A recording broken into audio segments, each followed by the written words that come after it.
Welcome to this explainer. Okay, today we're tackling a topic that, let's be honest, usually gets brushed off as some dry academic requirement. But we're totally reframing business ethics today. We're not looking at a list of theoretical rules. Instead, think of this as a high-stakes, highly practical survival guide for the modern workplace.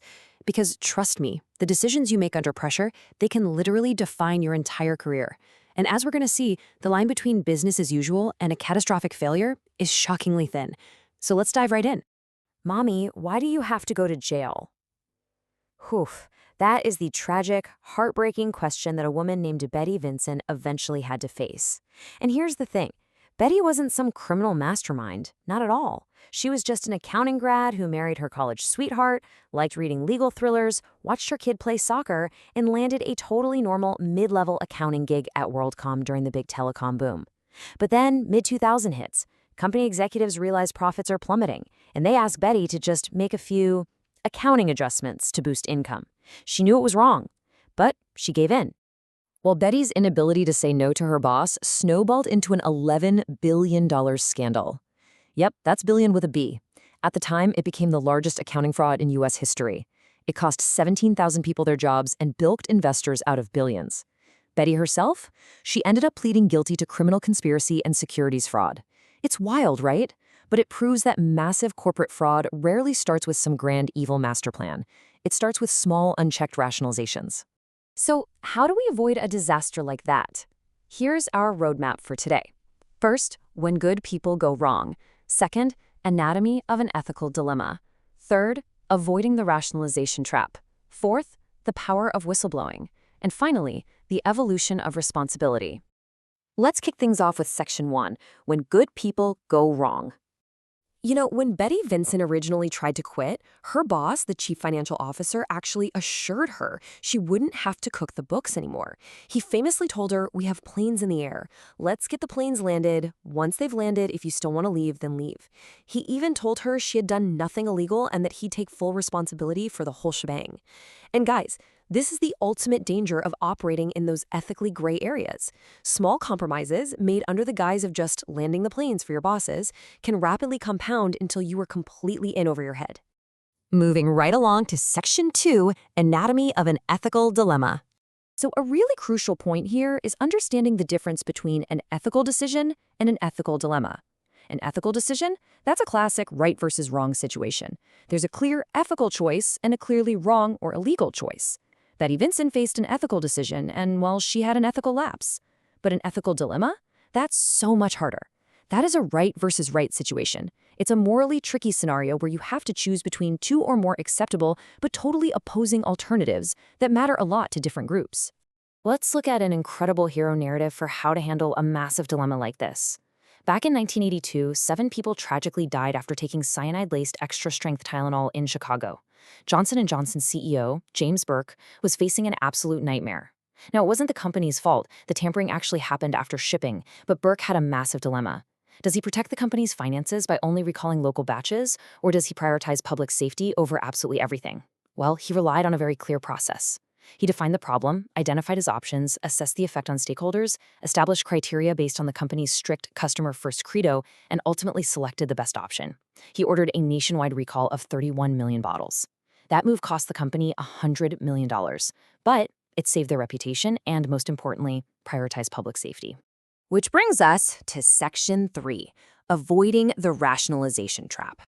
You've probably heard the story of the boiling frog, right? If you drop a frog in boiling water, it jumps right out.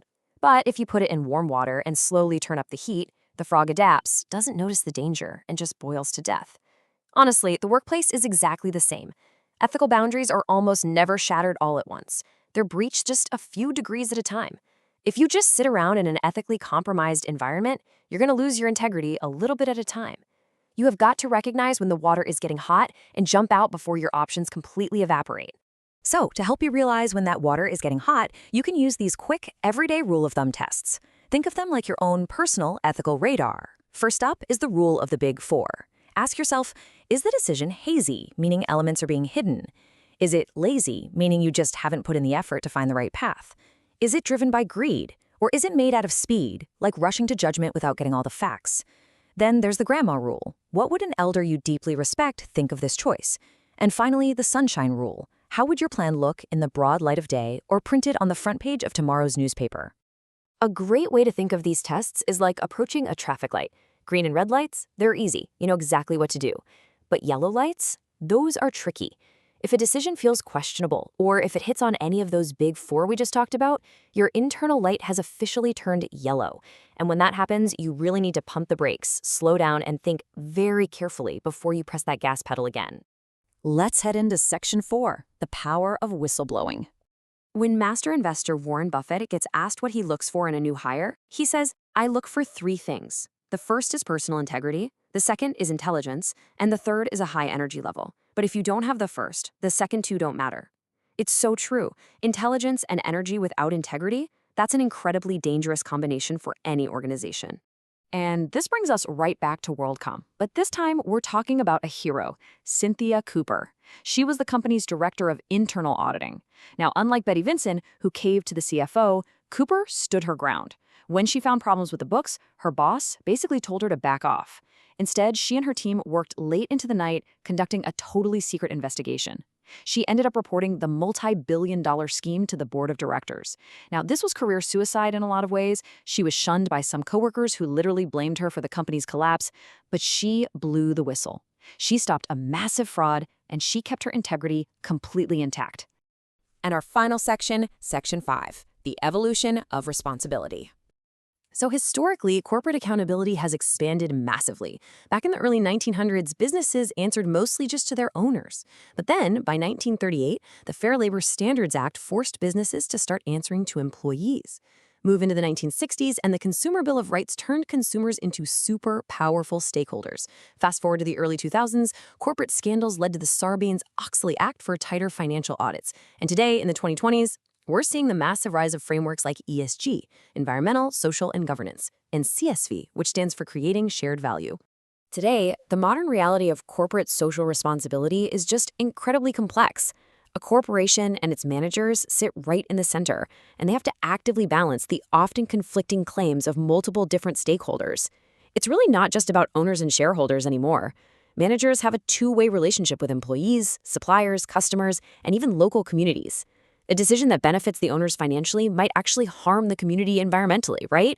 Modern ethics requires balancing all of these different interests.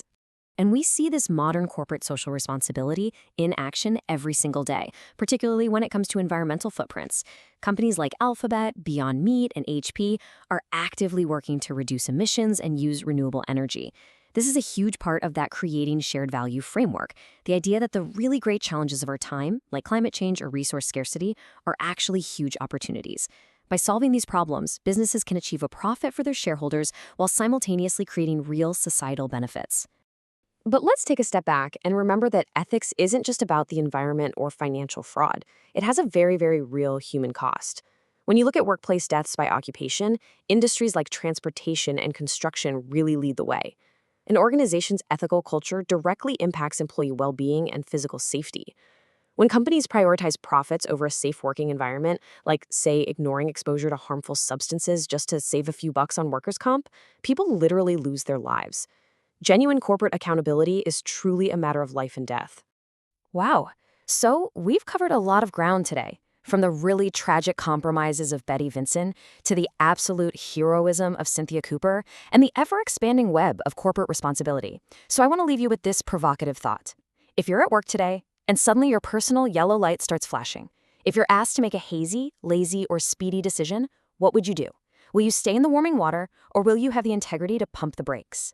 Keep these practical tools with you and stay focused on doing what's right. Thanks so much for joining me for this explainer.